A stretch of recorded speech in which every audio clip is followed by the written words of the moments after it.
주님 입으신 귀한 옷 나 만져보았네. 내 발이 죄악에 빠질 때 주 나를 붙드네. 시온산보다 더 찬란한 저 천상 떠나서 이 세상 오신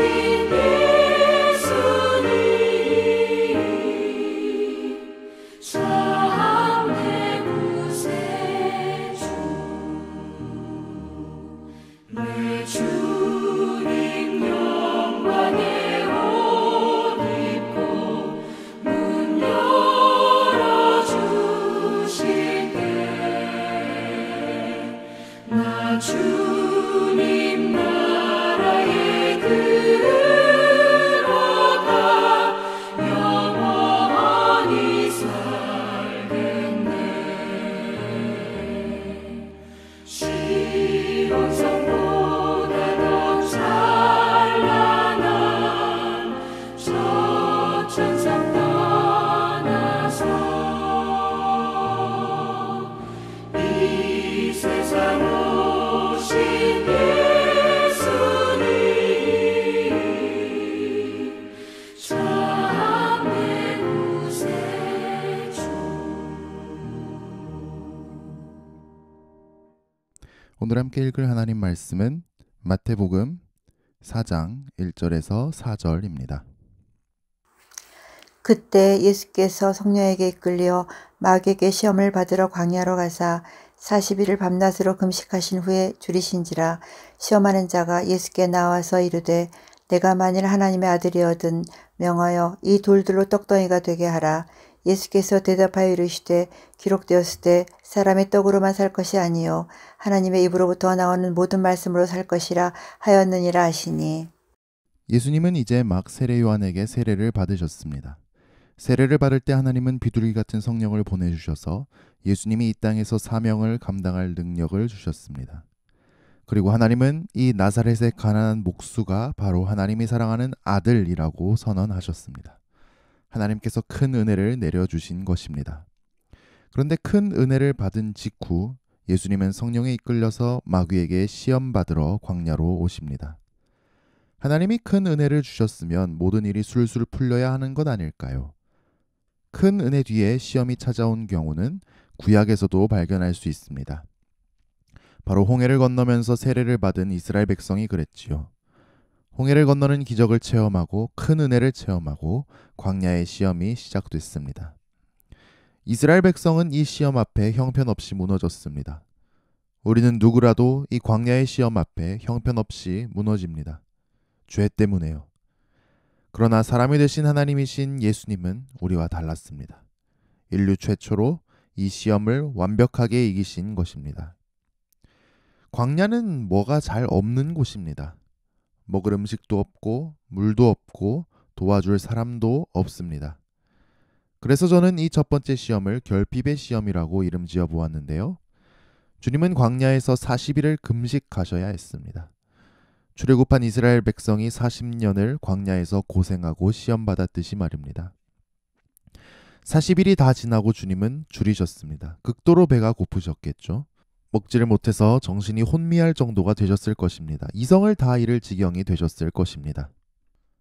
그때 마귀가 예수님을 찾아옵니다.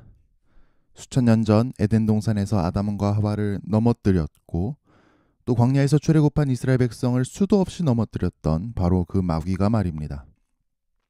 그래서 이 마귀를 오늘 말씀은 시험하는 자라고 부르네요. 마귀는 예수님을 이렇게 시험했습니다. 야, 너 하나님 아들이잖아.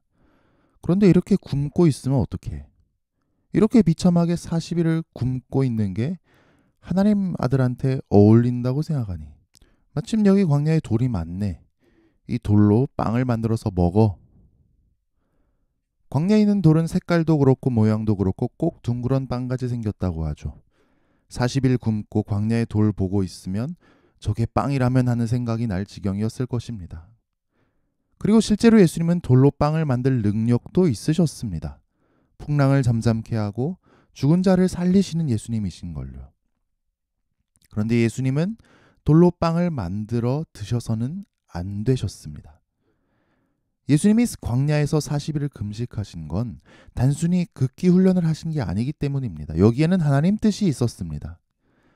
하나님은 모든 사람이 광야에서도 철저히 하나님만 의지하고 하나님께서 공급해 주시는 만나와 메추라기만으로 살기를 원하십니다. 하나님 뜻에 순종하다가 결핍을 경험할지라도 하나님만 믿음으로 살기를 원하십니다. 그런데 우리는 이 결핍의 시험에 다 걸려 넘어집니다. 목숨 때문에 하나님을 못 믿습니다. 무엇을 먹을까, 무엇을 입을까 하는 염려에 빠집니다. 하나님은 하나도 안 보이고 그저 내 방법으로 어떻게든지 뭐든지 해보려고 하기 쉽상입니다.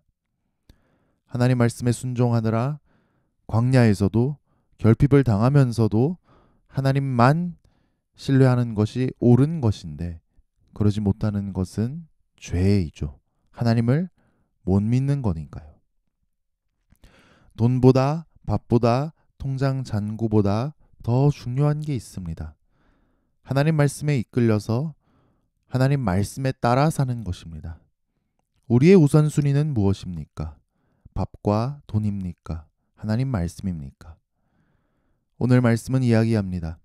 일상의 결핍을 채우는 것보다 하나님 말씀에 순종하는 것이 우선순위라고 말입니다.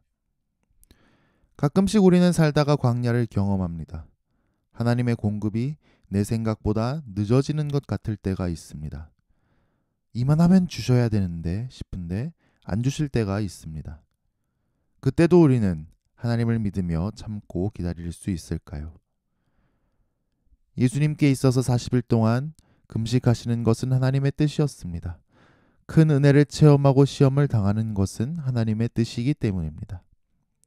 그리고 사실 이 광야 시험뿐만 아니라 예수님의 전 인생은 결핍의 시험이었다고 할 수 있습니다.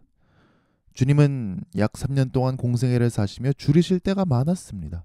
그때마다 하나님께서 날 책임지신다는 것을 믿으며 사명을 감당하셔야 했습니다. 그리고 주님이 당하신 이 광야의 시험, 결핍의 시험은 십자가에서 정점을 맞이하죠. 십자가에서 주님은 모든 것을 다 빼앗기셨습니다.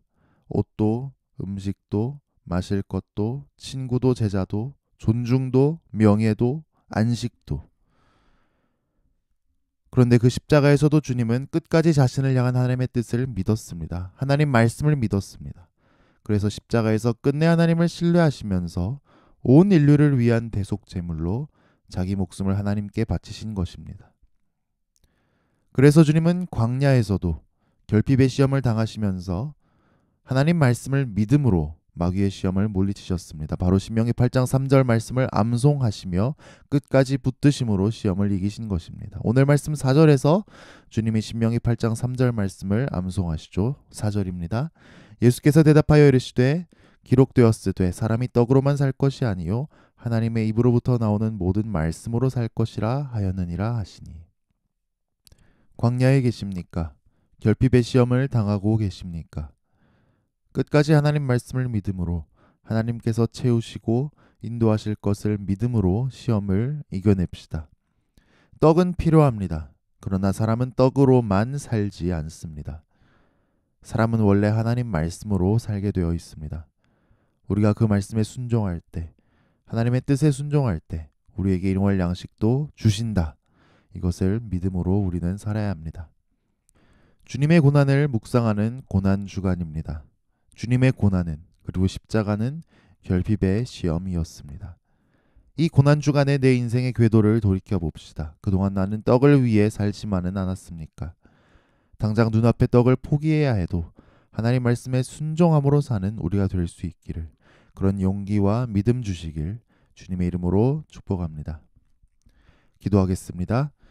주님, 우리는 떡을 하나님보다 더 중요한 우상으로 섬기고 살았습니다. 떡이 우리에게는 신이나 다름없었습니다. 떡이 하라고 하는 대로 살았습니다. 돈이 하라고 하는 대로 살았습니다. 눈에 안 보이는 하나님을 믿질 못했습니다. 그래서 말씀대로 사명을 감당하지 못하고 살았습니다. 주님, 오늘 말씀을 통해 결핍의 시험을 이기신 주님을 봅니다. 할 수 없는 우리를 위해 시험을 이기신 주님 감사합니다. 오늘 내가 주님과 하나 되기를 원합니다. 성령으로 충만하게 하사 예수님을 따르는 자로서, 예수님과 동행하는 자로서 내게 주신 결핍의 시험을 이겨낼 수 있게 하옵소서. 사람이 떡으로만 사는 것이 아니라 하나님의 입으로부터 나오는 말씀으로 산다는 주님의 진리가 우리 심령에 깊이 새겨지게 하옵소서. 고난주간입니다. 주님을 따라 결핍의 시험을 당하고 또 이겨내는 고난주간이 되게 하옵소서. 오늘도 우리에게 일용할 양식을 주시고 우리 병든 몸에 친히 안수하사 낫게 하여 주옵소서. 우크라이나에 기적적으로 평화가 임할 수 있도록 은혜 내려 주시옵소서. 복음을 위해 수고하시는 선교사님들과 오늘도 동행하여 주옵소서. 출퇴근과 등하굣길을 지켜주시고 오늘 우리가 하는 모든 일을 통해 주님 영광 받아 주옵소서. 무슨 일을 할 때나 주님 힘을 더하여 주시고 지혜를 더해 주셔서 잘 감당하게 하옵소서. 사랑하는 우리 가족과 자녀들이 하나님을 잘 믿게 해주시고 하나님께서 주신 사명을 위해 하나님 말씀을 믿음으로 결핍의 시험에서 승리하게 하옵소서. 예수님 이름으로 기도합니다. 아멘.